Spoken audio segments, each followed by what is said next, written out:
तो आत्मदेव नाम का एक ब्राह्मण था, उसकी पत्नी धुंधली थी। धुंधली का अर्थ है जिसको कम दिखाई पड़ता था, अर्थात जिसकी बुद्धि धुंधली थी। एमए बीए सब पास थी पर ऊपर से साफ थी। इसका मतलब यही होता है, समझ गए? बुद्धि खराब थी उसकी। बेटा नहीं था। महात्मा एक मिल गए जंगल में, बोले हम आत्महत्या कर लेंगे। तो महात्मा ने कहा कर लो। बोला थोड़ा नीचे नदी से पानी पी के आ रहे हैं, प्यास लगी है। ऐसा आत्महत्या करने वाले देखे हो? तो आत्महत्या ही करना है तो पानी क्यों पीने जा रहा, मर जा। एक आदमी को हमने देखा टिफिन लेके गया था रेलवे लाइन पर। हम कहाँ जा रहे? बोला आत्महत्या करने। बोला क्यों? बोला ट्रेन लेट हो गई तब। बताओ, ये खा के मरेगा? मरना है तो खा के मरेगा टिफिन से।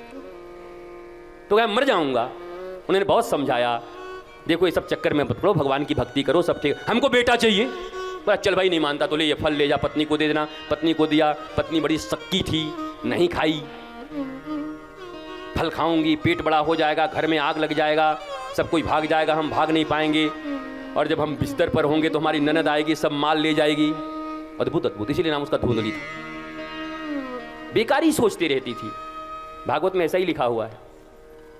फिर क्या हुआ? उसके बहन का बच्चा हुआ।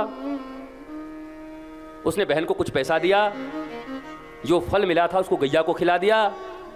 गैया से भी एक बच्चा हुआ जिसका नाम गोकर्ण हुआ, और अपनी बहन के बेटा को ले लिया जिसका नाम रखा धुंधकारी।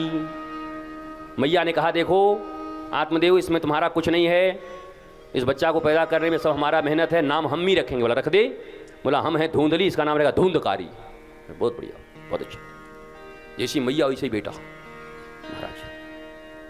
तो धुंधकारी और गोकर्ण हो गए। गोकर्ण बहुत पंडित थे, बहुत ज्ञानी थे, संत थे, और ये महाकपटी था। शराब पीता, वेश्याओं के पीछे जाता, चोरी करता, आग लगा देता किसी को, बच्चों को कुआं में डाल देता। धुंधली का बेटा था। फिर क्या हुआ? एक दिन एक लात मारा अपने बाप को। बाप उछल के चला गया गोकर्ण के पास, जाकर के बोला बेटा बेटा देखो देखो तुम्हारा भाई हमको लात मारता है।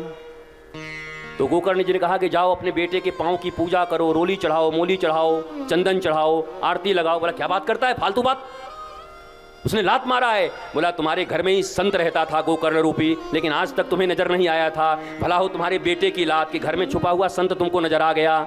कभी कभी जो बात से नहीं बनती वो लात से बन जाती है। बात इतना महात्मा ने सिखाया, पर आत्मदेव को समझ ना आया। पर अपने बेटे ने जब लात मारी तो उसी घर में रह रहे गोकर्ण के पास कभी जाता नहीं था, पर जब आज लात पड़ी तो गोकर्ण के पास जाकर के रो रहा है। गोकर्ण ने कह दिया देह स्थिमान सरुदे भिमतिन त्यजत्वम जाया सुतादिषु शब्दमामं ताम भूमंच।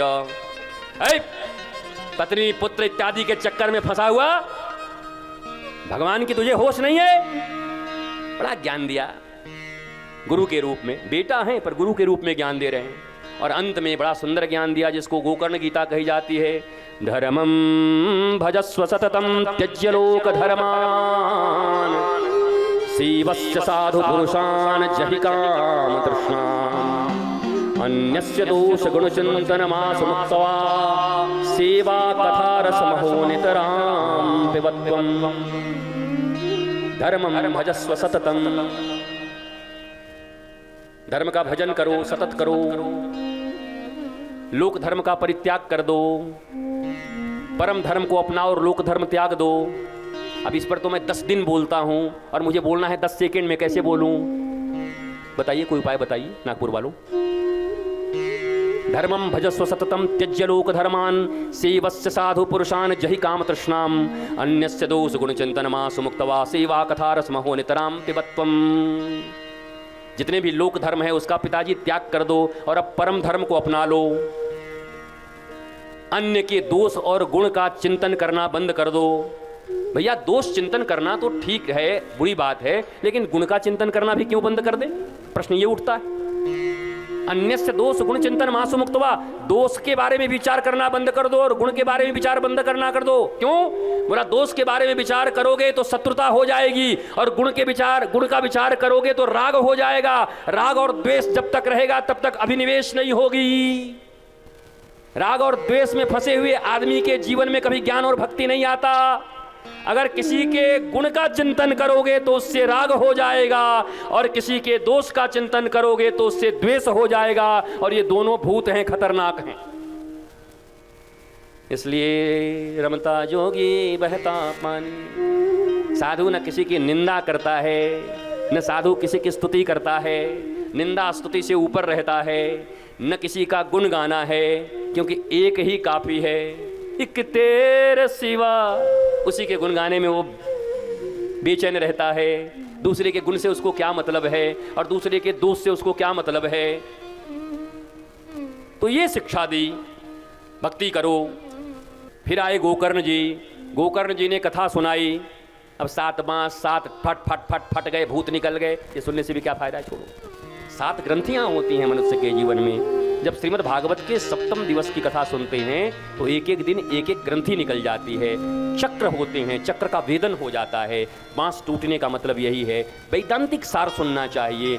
कथा में सिद्धांत जरूरी है, दृष्टांत इतना हो पर सिद्धांत मूल रूप से अपना लेना चाहिए। हम कथा तो सुन लेते हैं, कहानियां तो सुन लेते हैं, पर सिद्धांत नहीं अपनाते। कहानी सुन बड़ा आनंद आया, बहुत बढ़िया हुआ, और तुम क्या अपनाए? तुम्हारे भीतर सिद्धांत आया? सिद्धांत चाहिए।